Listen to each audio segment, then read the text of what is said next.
Hello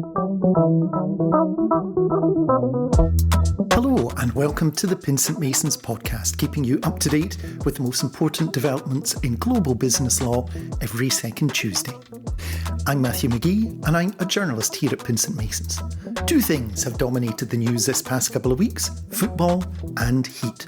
So we're going to tackle both, looking at new rules about how the most expensive footballers in the world are treated, and thinking about how to navigate heat-related disruption in the digital systems that govern most aspects of our lives. But first, here's some business law news from all over the world. Australian government looks to double down on enforcement of social media age restrictions. US ruling raises fresh questions for EU-US data transfers, and extensive employment law reforms are planned in Germany. Social media platforms face increased pressure to demonstrate their efforts to crack down on underage access after the Australian government announced plans to double fines and increase enforcement powers for the e-Safety Commissioner.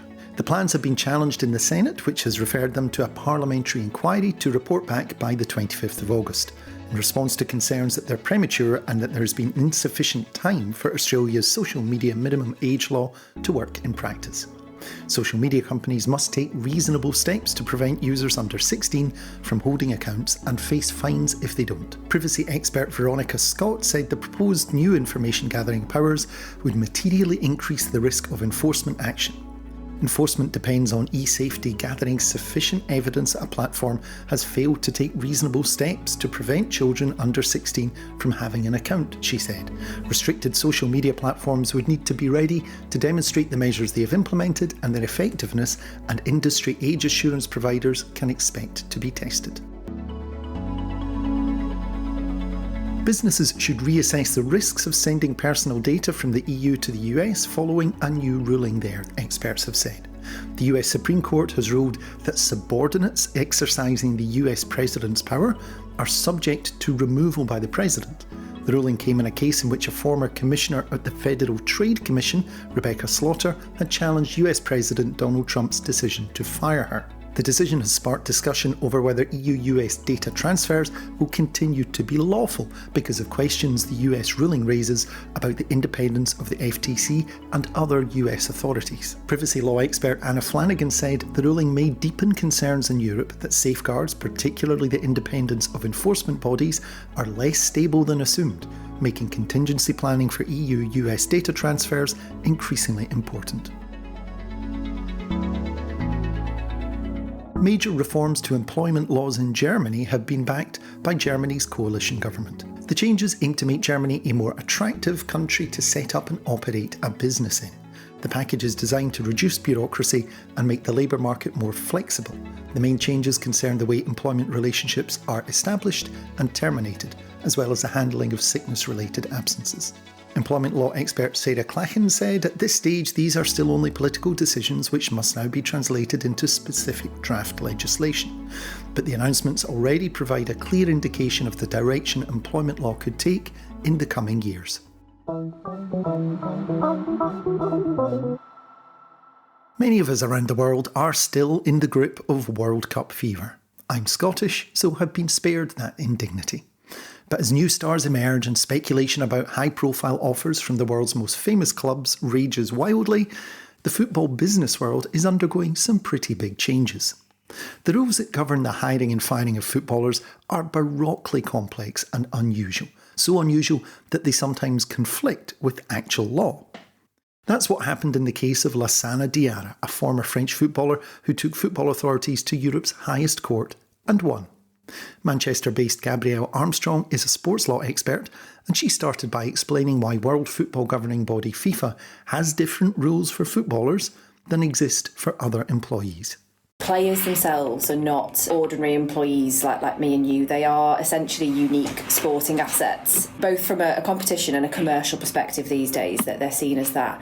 So essentially employment law in reality doesn't really provide adequate protection. The transfer system that FIFA have in place provides for things like training compensation and a solidarity mechanism, which basically means that it's like recognition for the sort of heavy investment that a lot of clubs will make, particularly at the youth level level in youth development and in training and academies for youth players. Another sort of standout reason is the transfer windows that we have in place, and they essentially operate to ensure that there's stability of squads, because you can't really have players moving mid-season because that wouldn't be for the benefit of the competition as a whole. Another important factor nowadays is that the market is global. When you have players move to different clubs, they're spanning multiple jurisdictions, and having a transfer system like FIFA's that is a single international framework really avoids that jurisdictional fragmentation that might cut across, many different employment law systems. And so it's an idea of sort of harmonising all of that and sitting above what the sort of national law will provide. This all makes sense, but football can't just pretend that competition law or laws about workers' freedom of movement don't exist. So sometimes they clash. The transfer system has definitely been in constant tension with EU law and competition law and even in employment law, and we've seen the clash for many years now. The system has clashed with the sort of EU law, particularly around freedom of movement, and we saw that all the way back in 1995 with the Bosman decision, which was essentially forced FIFA to abolish transfer fees for players who found themselves out of contract, and that was it. That was a huge shake-up at the time and forced many reforms of the system. And in terms of competition law, one decision in particular is Mek Medina in the early 2000s that essentially established that sporting rules must be proportionate to a legitimate objective, and that's so that it would basically ensure from a competition law scrutiny perspective that would sort of survive. We wouldn't necessarily have something that sits outside of that for reasons of ensuring fair competition. Just such a clash of laws involved Lassana Diarra, who found himself unable to play for a year because he was caught up in a row with his club Lokomotiv Moscow that also entangled other clubs that might want to hire him. It was legal by FIFA's rules, but he went all the way to the Court of Justice of the European Union to argue that it breached his right to freedom of movement, and he won. He played for only a short time for Lokomotiv Moscow, and his contract was terminated by the club in 2014, allegedly for breach of contract on the grounds that he basically wasn't showing up for training. Diarra actually himself alleged that the club had proposed to cut his pay, so there was a dispute and there was just tension between the player and the club. A claim was brought by the club to FIFA, and then that was appealed to the Court of Arbitration for Sport, which then ultimately ordered that Diarra was to pay £10 million in compensation. And effectively, by operation of the transfer rules, he was blocked from signing elsewhere. And what that meant for Diarra was that he was essentially out of work and not able to play for an entire season. He eventually moved to and signed with Marseille, and then he launched legal proceedings against FIFA on the basis that essentially the FIFA regulations were incompatible with EU law, and that he had essentially lost €6 million because he hadn't played for an entire season. Essentially, that the transfer system and the way it operates reduced his mobility, basically, his freedom of movement. And that kind of goes back to the sort of tension between the transfer system itself and particularly European law. He was in a situation where not only would he be liable for compensation, but also any club that took him on after that point, and also he had to get the sort of the sanction to move clubs, and he was blocked from being able to do that. So he had an entire year where he was just unable to make the move. The CJEU ruled in 2024 that FIFA's rules were unlawful because they restrained Diarra's freedom of movement and distorted competition between clubs. Since then, FIFA has been reforming its player transfer rules to fall into line, work that Gabrielle said is ongoing. There have already been some interim reforms that have been brought in quite quickly after that decision, which were centred around the sort of just cause rules for termination, and there are more objective compensation calculations now. There's also the reduced ability to block transfers in a particular way. In terms of the new reforms coming in, so from the 1st of January 2027, we're going to see longer term reforms, which will include things like mandatory release clauses in particular circumstances, where a player could be released for a very specific or particular reason. You'll see players that will receive a minimal share, so sort of less than 5% of transfer fees, with more transparent compensation methods as well. This shifts the balance a little more in favour of players and away from clubs. But big clubs are still the ones with the clout and the money by and large, so it's not a seismic change. But there are things that clubs should now do differently, says Gabrielle. Clubs might want to think about adjusting financial planning that account for possibly more of these player-driven departures. In terms of investment in areas, potentially in retention strategies, clubs might want to look at sort of wages and conditions and how they might look to improve their club-player relationships to an extent where they can retain talent as far as possible. From a sort of strictly more legal perspective, maybe looking at drafting very clear provisions within contracts for their release clauses and very precise definitions of just cause scenarios so that contractually they're protected even beyond what potentially the transfer rules themselves might provide. For Europeans recently, it's been hot, really hot.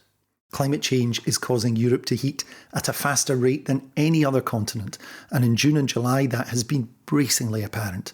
Record temperatures, wildfires, transport chaos and excess deaths have been the result. Also, disruption to services. Almost every aspect of our lives involves digital infrastructure, everything from banking to retail, healthcare to essential government services. And though they might feel all virtual and invisible to users, these services operate in the real world and are dramatically affected by heat. Infrastructure is where the digital gets physical, as Manchester-based technology law expert Laura Gallagher told me. So I think it can be helpful to just get a mental picture of what IT infrastructure actually looks like, because people hear about the cloud and that sounds pretty abstract, like there is a hypothetical cloud in the sky somewhere holding all this information, but in reality, it's lots of physical infrastructure. If a customer visits your website, then multiple things are going to happen at the same time in a fraction of a second. So firstly, the customer is going to connect to the website through a third-party internet service provider. That's going to travel across the telecoms network, which is made up of physical fibre optic cables, exchanges, routers, switches.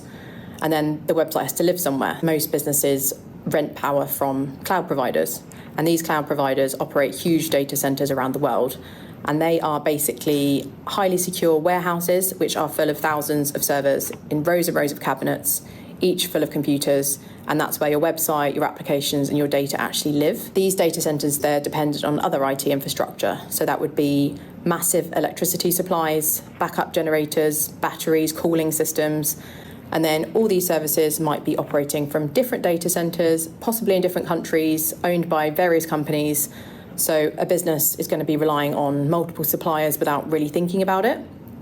And then your suppliers also have suppliers. So if one part fails, everyone further up the chain will feel the effects. And that's why outages can affect thousands of businesses at the same time. These are real physical pieces of equipment then, susceptible, as we all are, to the laws of physics. So what happens when it gets really hot? Heat and heat waves can be a problem because heat can affect all these different layers. Your electricity, everyone turns on the aircon, the grid becomes more stressed. Cooling is really important, so you have to think you have thousands of these servers all sat on top of each other in a cabinet, and all these running together can generate huge amounts of heat. With your telecoms equipment, some of that sits in kind of roadside cabinets. An extreme temperature is going to affect that equipment too. Systems get too hot. They do try to protect themselves first. So I think we've all felt our phones heating up on a hot day, or when we're using it too much, the phone will detect that, and sometimes it will even ask you to stop using it and it will cool down. And these systems do that as well. They might slow down, they might move workloads somewhere cooler, or they might switch to backup systems. But if temperatures get too high, then equipment might have to shut down altogether to avoid kind of permanent damage. So from a user's point of view, it will often just look like systems are becoming slow or they're unavailable. You might not be able to access software, or websites might just stop responding. And obviously with IT being so interconnected, where one system fails, that can kind of quickly spread across lots of different services. When the equipment in data centres or roadside telecoms cabinets start to shut down, that's when organisations get into trouble. The immediate impact will be operational. So staff, won't be able to access systems, customers won't be able to use certain services, and businesses might not be able to run operations normally. A business could lose revenue in sales or possibly being unable to deliver services to customers. There might be a customer impact, so there can be kind of contractual issues if you can't deliver what you've promised. There can be reputational harm. Data can be lost, it can be corrupted. And then in some sectors, it can be even more serious. So if you're talking about hospitals, transport, utilities, an IT outage, it's not just inconvenient, but it can have real consequences for public safety. Some businesses will be more affected than others, depending on, the industry, their location, how dependent the business is on things like continuous power, the internet, or, electronic equipment. If you're thinking of kind of typical office-based businesses in a developed economy like the UK, a heat wave is usually, a bit of an inconvenience. So your employees may work from home, and most firms can tolerate sort of short interruptions. But if you're a business that depends on continuous operations, then that picture can look quite different. So if you're a business that provides critical services like healthcare, financial services, transport, you're a telecoms network, then you're going to feel the impact much more, because businesses like that can't really afford downtime. So even a few hours of outages can cost hundreds of thousands or even millions of pounds in lost revenue, in damaged inventory or reputational harm. Or like we saw with the healthcare sector, it can even be a threat to public safety. We can't opt out of the weather, and the world isn't going to get colder anytime soon. So how can organisations prepare themselves for this disruption? The key, says Laura, is having better knowledge about what your systems are actually made up of and where the risk is greatest. The first thing is understanding what you're actually dependent on. So a lot of businesses know who their suppliers are, but they don't necessarily know where their data is hosted or by who and what sits behind those suppliers. So knowing that will help businesses to assess contingency plans and alternative sourcing arrangements in the event that outages happen. And then businesses should be looking at their contracts with suppliers. So do their suppliers have robust business continuity plans? Are responsibilities clear if there is an outage? What are the relief mechanisms in place, and who is contractually responsible? Doing regular contract reviews is important to consider whether business continuity plans are reflecting current threats and that kind of service levels and relief mechanisms are appropriate. And then there's testing. So having business continuity and disaster recovery plans is one thing, but actually testing it is another. You don't want to be doing the first test during a heatwave. These plans are important, but disruption looks like it will be an inevitable and unavoidable part of business life. So what should organisations do when the temperatures go up and the machines shut down? The first priority is always getting the business running again. So you want to be activating your incident response plans. You want to be speaking to suppliers and understanding what's actually happened and how long the outage is going to last and what is being done to rectify it. Communication is really important too, so keeping customers and staff informed. People are generally much more understanding if they know what's going on. From a legal perspective, you want to be looking at your contractual obligations, check that force majeure clause. Suppliers will want to be complying with notice requirements and taking steps to mitigate the impact of any outage, so switching to backup generators, activating business continuity plans, using other sites. If it has had a serious impact on your business, then you might want to be looking into rights relating to relief or even termination. It's also worth keeping good records. Make a note of what's happened, when decisions were taken, what steps were taken to minimise the impact, and that can be really helpful later if there are questions about liability or mitigation or whether contractual obligations were followed. And finally, use it as a lessons learned exercise. So once things are back to normal, review what happened and ask whether there are changes you can make to mitigate this happening again.